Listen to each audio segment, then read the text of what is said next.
குறையும் இடம் என்று சொல்வார்கள். அந்த பள்ளி பார்த்தீர்களானால் அந்த இடத்தில் அருகன் குறைவதற்கான சான்றுகள் எல்லா மலைகளிலும் அப்படிப்பட்ட சான்றுகள் நிறைந்த பகுதிதான் மதுரை. சமணர்களின் தாய் வீடாக இருந்தது ஒரு காலத்தில் மதுரை. சமணத்தை வளர்த்த இடம் மதுரை. சமணத்தின் துன்பங்கள் கொட்டி கிடக்கும் இடம் சமணம். அந்த மதுரையை அழித்தார்களே, ஆனால் சமணம் ஒட்டுமொத்தமாக தமிழகத்தில் அழிந்ததற்கான சரித்திரம். ஆகவே தான் அந்த மதுரையை நாம் காப்பாற்ற வேண்டிய முக்கிய கடமையில் இருக்கிறோம்.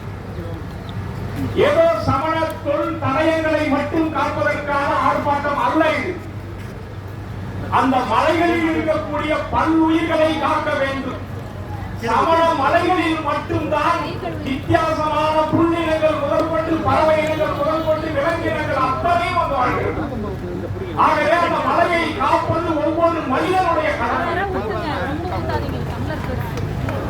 சமணர்களுடைய வாழ்வாதாரம் சென்னையை நோக்கி வந்து விட்டாலும் கூட சமணனுடைய அருமை வறுமை அத்தனையும் எங்கு இருக்கிறது என்று சொன்னால் மதுரையை சுற்றி இருக்கக்கூடிய மலைகளில். பெரியவர்களை ஒன்று தெரியுமா?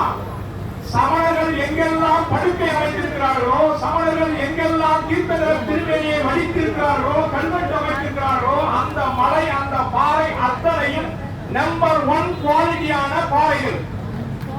அதனால் தான் தேடி தேடி எங்கெல்லாம் சமண சிற்பங்கள் இருக்கிறதோ, சமண பாறைகள் இருக்கிறதோ, சமண படுக்கைகள் இருக்கிறதோ அதையெல்லாம் கல்குவாரியாக மாற்றிக் கொண்டிருக்கிறார்கள். வேறு எந்த மலைக்கும் இல்லாத சிறப்பு நம்முடைய முன்னோர்கள் கண்டெடுத்தது அந்த பாறை சிறப்பான பாறை. ஏனென்றால் ஒரு சிற்பம் அழகாக ஒரு பாறையில் வருகிறது என்று சொன்னால் அந்த பாறை அந்த மலை சிறப்பான கல்குவாரியாக மாற்றுவதற்கு தகுதியானது என்று இன்றைய இருக்கக்கூடியவர்கள் சொல்கிறார்கள்.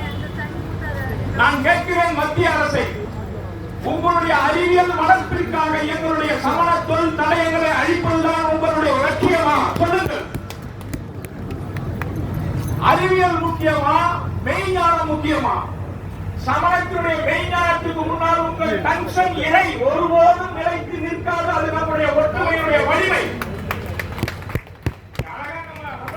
சொன்னார், இது ஏதோ தமிழ்நாட்டில் இருக்கக்கூடிய சமணத்திற்கு எதிரானது மட்டுமல்ல, ஒட்டுமொத்த மாநிலத்தில் இருக்கக்கூடிய சமணர்களும் ஒன்று திரண்டு டெல்லியை நோக்கி டெல்லி சலோ என்று அழைத்தால்தான் டிராக்டரிலும் மற்ற வண்டிகளிலும் வரக்கூடிய விவசாயிகள் போராட்டம் போல இருந்தால்தான் இந்த மதுரையை நாம் மீட்டெடுக்க முடியும்.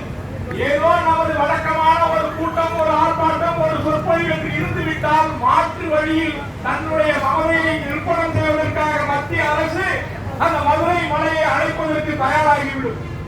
நம்முடைய மாண்புமிகு முதலமைச்சர் அவர்கள் தன்னுடைய பதவியை பணம் வைத்திருக்கிறார் மதுரையை காப்பாற்றுவதற்கு.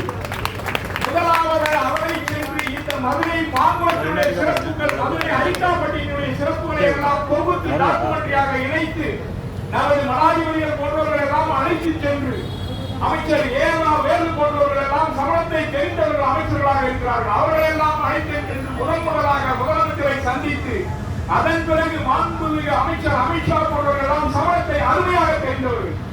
ஏன் நமது பாரத பிரதமர் நமது ஆச்சாரிய ஸ்ரீ வித்யாசாகருடைய பரமசீரர் சமணத்தை பற்றி முழுவதும் தெரிந்தவர்.